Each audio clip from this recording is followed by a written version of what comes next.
जैसा कि आपको मालूम ही है कि आने वाले नवरात्रों के दिनों में रामलीला का मंचन पूरे भारतवर्ष के विभिन्न प्रांतों के अलावा देश विदेशों में भी आयोजित होता है। इसी दिशा में सेक्टर 10 में द्वारका श्री रामलीला सोसाइटी द्वारा भी 1 अक्टूबर से लेकर 12 अक्टूबर तक इस भव्य रामलीला का मंचन होने जा रहा है। आइए जानते हैं द्वारका के कुछ विशिष्ट लोगों की जुबानी कि किस तरह का आयोजन रामलीला द्वारका श्री रामलीला द्वारा किया जाएगा तथा समाज में इस रामलीला का क्या महत्व है।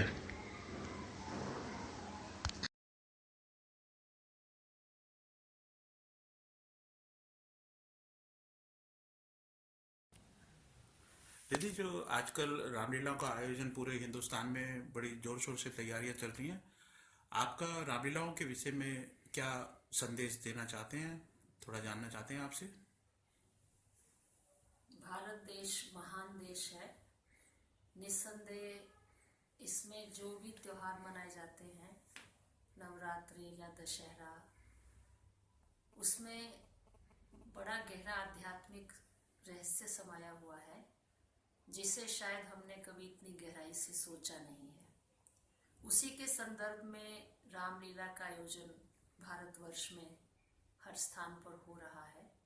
बड़े उमंग उल्लास के साथ भारतवासी इसे मनाते हैं। लेकिन मैं सभी भारतवासी आत्माओं को ये परमपिता परमात्मा की तरफ से संदेश देना चाहूँगी कि जो हम ये त्योहार मनाते हैं, उसके साथ हम इसके आध्यात्मिक रहस्य को भी अगर गहराई से जानने की चेष्टा करेंगे तो शायद हम श्री राम के आदर्शों को अपने जीवन में ला सकेंगे। तो श्री राम का जो आदर्श, मैं एक सिर्फ बात पर चर्चा करना चाहूंगी। जैसे दिखाते हैं कि श्री राम मर्यादा पुरुषोत्तम थे, उन्होंने मर्यादाओं का पालन करके पुरुषों में उत्तम कहलाए। अगर हम भी श्री राम के इस आदर्श से अपने जीवन को महान बनाना चाहते हैं तो उसमें विशेष बात एक जानने की है कि उन्हें इतना महान क्यों कहा गया, क्योंकि उन्होंने हर बात को नेगेटिव को पॉजिटिव में चेंज किया। एक छोटा सा एग्जाम्पल है, जब श्री राम को ये कहा जाता है शास्त्रों में कि उनको वनवास मिला, श्री कैकेयी ने अपने सोच के हिसाब से जो उन्होंने राजा दशरथ से पहले वचन लिया हुआ था, तो उस अनुसार उन्होंने 2 वर मांगे, जिसमें एक को श्री राम को वनवास और एक में भरत को राज्य। जैसे ही श्री राम को इस बात का आदेश मिला तो श्री राम ने बहुत ही सौम्यता से, सरलता से, पवित्रता से और अपनी सादगी से, अपनी दिव्यता से इस बात को सकारात्मक तरीके से लिया और उन्होंने सबके समक्ष एक बात रखी कि मैं इतनी भाग्यशाली आत्मा हूं कि मुझे आज माता पिता के आदेश का पालन करने का मौका मिला। ये सुना था कि पूत कपूत हो सकते हैं पर माता कुमाता नहीं हो सकती। सचमुच मेरी माँ वही है जो मेरी माँ है, वो कौशल्या से भी बढ़कर है। उन्होंने मेरे को मेरे कर्तव्यों की स्मृति दिलाई। इससे बड़ा भाग्य क्या हो सकता है कि मैं वनवास में जाकर के, वन में जाकर राक्षसों का संहार करूं। और दूसरी बात यह है कि मेरे भाई राज्य करे। इससे बड़ा भाग्य और क्या हो सकता है। तीसरी बात यह है कि मुझे वनवास में जाकर एक तप करने का मौका मिलेगा और साधु सन्यासियों के साथ रहने का मौका मिलेगा। ये भी मेरा परम भाग्य है।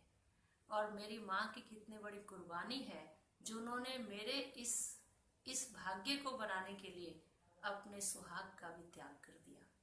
अब आप देखिए, एक संदर्भ से उन्होंने कैसे विपरीत परिस्थिति उनके सामने आई, लेकिन उस विपरीत परिस्थिति में भी उन्होंने अपनी मानसिक स्थिति को इतना शक्तिशाली और उसके अनुकूल बना लिया कि वो आज लोगों के आगे आदर्श बन गए। जो आज सब लोग प्यार से कहते हैं, सियावर रामचंद्र महाराज की जय। क्यों कहते हैं आज उनकी जय क्यों हुई? क्योंकि उन्होंने उस परिस्थिति को सकारात्मक तरीके से अपने जीवन में लाया। तो ऐसे ही अगर हम भी चाहते हैं श्री राम के समान आदर्श बनना, तो उसके लिए कोई भी विकराल परिस्थिति हमारे सामने आए, टिपिकल सिचुएशन आए, टफ पर्सनैलिटीज आए, लेकिन उनके सामने हमें अपनी मानसिक स्थिति को इतना ऊंचा बनाकर रखना है, नेगेटिव को पॉजिटिव में चेंज करना है, वेस्ट को भी पॉजिटिव और सकारात्मक चिंतन में बदलना है, तब हम इनके समान महान बन सकेंगे। ओम शांति।